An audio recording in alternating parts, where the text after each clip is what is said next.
Movie की शुरुआत में हमें एक बच्चा कहानी सुना रहा होता है। वह बताता है कि सन 1942 में टर्की के सुल्तान ने 1000 ट्रांसवेनियन बच्चों को अपनी फौज में भर्ती किया और उन्हें बेरहमी से कत्ल करना सिखाया गया। वो उन सब लोगों को बेरहमी से मार दिया करते जो टर्की के सुल्तान का कानून नहीं मानते थे। सभी बच्चों में से एक महान योद्धा बना जिससे सारी फौज कांप उठती थी। जल्लादों का बादशाह ड्रैगन का बेटा व्लाड। बेरहमी से परेशान होकर व्लाड अपने राज्य वापस लौट आता है। प्रजा उसे प्रिंस बुलाती है। मैं उसे पिता बुलाता हूँ, लेकिन आने वाले समय में उसका नाम ड्रैकुला पड़ा। अब कहानी प्रेजेंट में शिफ्ट हो जाती है, जहां व्लाड अपने कुछ साथियों के साथ नदी के किनारे खड़ा हुआ है। उन्हें वहां एक जासूस का हेलमेट मिलता है जो कि टर्की की फौज का होता है। व्लाड अपने साथियों को इशारा करके बताता है वो हेलमेट ब्रोकन टूथ पहाड़ से आया है। व्लाड अपने एक साथी को कहता है तुम महल वापस लौट जाओ और पहरेदारों की संख्या बढ़ा दो, क्योंकि मेरी सरहद में तुर्की सैनिक का आना मतलब जंग को न्योता देना है। फिर वह अपने कुछ साथियों को उसके साथ चलने को बोलता है। व्लाड और उसके साथी जब ब्रोकन टूथ पहाड़ पर पहुंचते हैं तो उन्हें वहां एक गुफा दिखाई देती है। गुफा में बहुत अंधेरा होता है। जब वो मशाल जलाकर उसके अंदर जाते हैं तो व्लाड को अपने पैरों के नीचे कुछ महसूस होता है।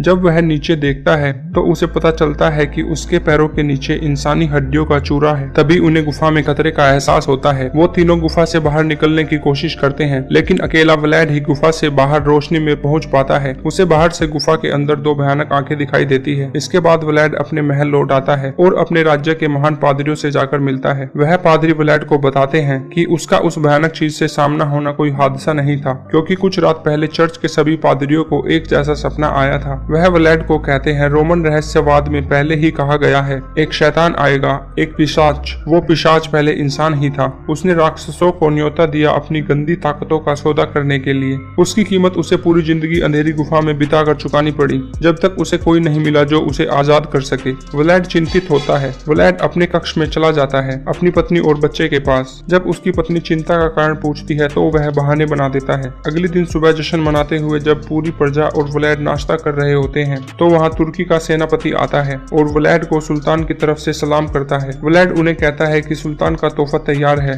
लेकिन तभी तुर्की का सेनापति कहता है कि सुल्तान को इस बार किसी और तोहफे की उम्मीद है और कहता है हमारी जासूसों की एक टुकड़ी गायब हो गई है। व्लाड इस पर कहता है मैंने उन्हें नहीं मारा और तुर्की सैनिकों को सुल्तान का तोहफा लेकर महल से निकल जाने को कहता है। वो सब वापस जाने लगते हैं, लेकिन तभी सेनापति बोलता है एक बात तो मैं बताना भूल ही गया, सुल्तान ने फौज के लिए 1000 बच्चे मांगे हैं। व्लाड यह बात सुनकर भड़क जाता है और व्लाड तभी बोलता है ये रस्म बहुत पहले खत्म हो चुकी है। तभी तुर्की सेनापति बोलता है जब फौजी को बचपन में ही उठा लिया जाए और फौज के अलावा दूसरी जिंदगी से दूर रखा जाए तभी तो वो बेरहम कातिल बनेंगे। ये बात सुनकर व्लाड भड़क जाता है। तभी तुर्की सेनापति व्लाड से कहता है तुम्हारे पास न तो फौज है और न ही बचने का कोई और रास्ता। फिर तुर्की का सेनापति वहां से चला जाता है। व्लाड सुल्तान के पास टर्की जाता है, पर सुल्तान नहीं मानता और कहता है मुझे 1000 बच्चे सेना के लिए चाहिए और तुम्हारा बेटा मेरी निगरानी में रहेगा जैसे तुम मेरे पिता की निगरानी में रहे थे। अगली क्योंकि मुझे पता था कि बेगम के बच्चों के साथ क्या हुआ था और तुमने कहा था हालात अब बदल चुके हैं। तुमने कहा था अगर मुझसे प्यार करती हो तो मुझ पर यकीन रखना होगा। व्लाड की पत्नी उसे रोकने की कोशिश करती है। तभी व्लाड का बेटा उसके पास आकर बोलता है मैं ये कर सकता हूँ, आपको मुझ पर गर्व होगा। तो व्लाड अपने बेटे को कहता है मुझे तुम पर गर्व है। तुर्की सैनिक पास आके व्लाड को बोलते हैं तुमने सही फैसला लिया, मुझे यकीन नहीं था तुम इतनी आसानी से घुटने टेक दोगे। तभी व्लाड अपने बेटे के कान में कहता है अपनी माँ के पास जाओ। उसका बेटा भागकर अपनी माँ के पास चला जाता है। तभी व्लाड पास आए उस सैनिक की तलवार से उसी के दोनों हाथ काट देता है और उसके बाद उसका गला भी काट देता है। फिर बचे हुए तुर्की सैनिकों को भी मार देता है। फिर व्लाड अपनी पत्नी के पास जाकर बोलता है रियासत को बचाना बच्चे की नहीं मेरी जिम्मेदारी है, और ये कहकर घोड़े पर सवार होकर वो ब्रोकन ट्रूथ पहाड़ की तरफ चला जाता है। जैसे ही वो गुफा में अंदर जाता है उसके सामने एक डीमन प्रकट हो जाता है और वह व्लाड को सूंघने लगता है। डीमन व्लाड को सूंघकर यह कहता है यहाँ आकर हर किसी में खौफ पैदा हो जाता है, पर तुम बिल्कुल अलग हो,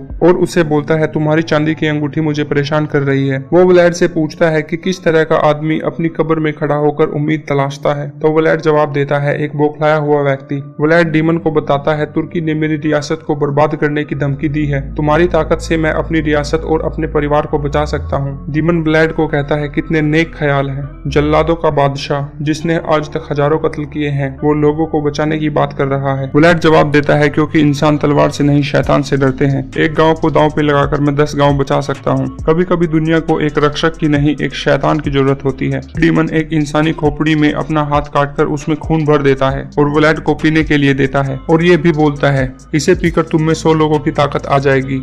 टूटते हुए तारे की रफ्तार तुम्हारी होगी।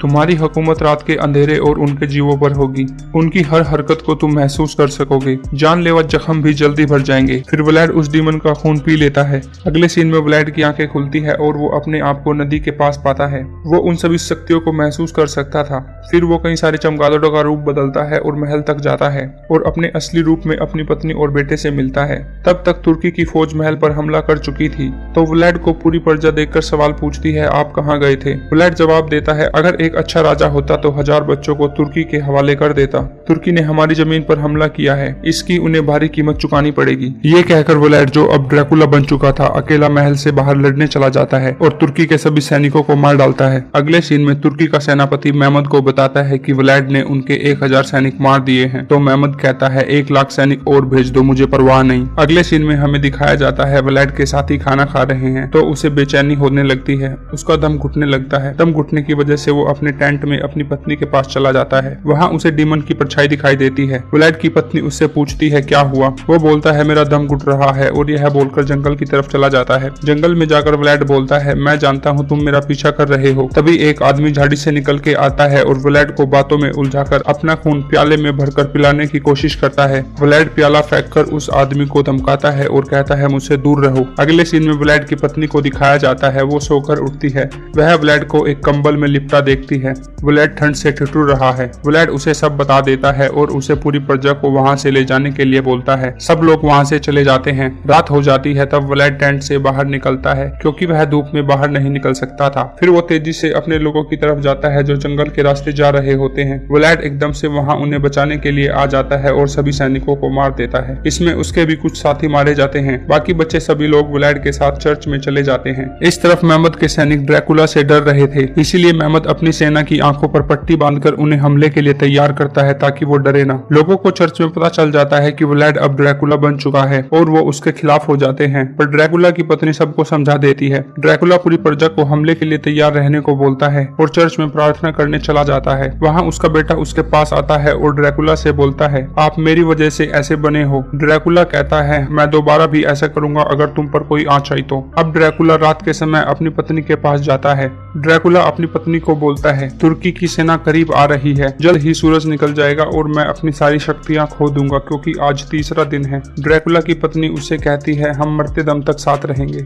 अगले सीन में हमें दिखाया जाता है कि ड्रैकुला सभी चमगादड़ को काबू कर लेता है और जंग शुरू कर देता है। जब ड्रैकुला कई हजार सैनिकों को मारकर सुल्तान को मारने जाता है तो वह देखता है सुल्तान के भेष में वहाँ कोई और बैठा होता है। वहाँ वो उससे पूछता है, मेहमद कहाँ है? तभी चर्च में तुर्की सैनिक पीछे से हमला कर देते हैं। कुछ तुर्की सैनिक रानी और बच्चे के कमरे में पहुंच ड्रैकुला के बेटे को उठा लेते हैं और मिलाना को पीटकर छत से धक्का दे देते हैं। ड्रैकुला का ध्यान उसकी तरफ जाता है। वो उसे बचाने के लिए तेजी से भागता है और मिलाना की मृत्यु हो जाती है, लेकिन आखिरी पलों में वो कहती है, मैं मरने वाली हूँ, तुम मेरा खून पी लो। मेरी जिंदगी खत्म हो चुकी है पर हम अपने बेटे को बचा सकते हैं। ड्रैकुला खून पी लेता है। जैसे ही ड्रैकुला खून पीता है, डीमन उस अंधेरी गुफा से आजाद हो जाता है। अपनी शक्ति से ड्रैकुला सूरज को बादलों के पीछे छिपा देता है और तुर्की के सभी सैनिकों को मार देता है। सभी सैनिकों को मारकर जब ड्रैकुला अपने बेटे को बचाने के लिए, तो सुल्तान अपने पूरे टेंट में चांदी के सिक्के बिछाकर उसका इंतजार कर रहा होता है, क्योंकि सूरज और चांदी दोनों ही पिशाचों की कमजोरी होती है। वो दोनों लड़ने लगते हैं। चांदी की वजह से ड्रैकुला की शक्तियां कमजोर पड़ने लगती हैं, पर फिर भी आखिरकार वो सुल्तान को मार देता है। जब वो अपने बेटे को बचाकर बाहर लाता है, वो अपने एक बूढ़े साथी से पूछता है, कितने लोग जिंदा बचे हैं? तो वो बूढ़ा बोलता है, कोई नहीं, सिर्फ तुम्हारा बेटा, जिसे तुम्हें पीछा छुड़ाना होगा है। तभी ड्रैकुला उसे चांदी के भाले से मार देता है। फिर उसके सभी साथी उसके बेटे को मारने के लिए आगे बढ़ते हैं। उसी समय एक महान पादरी क्रोस लेकर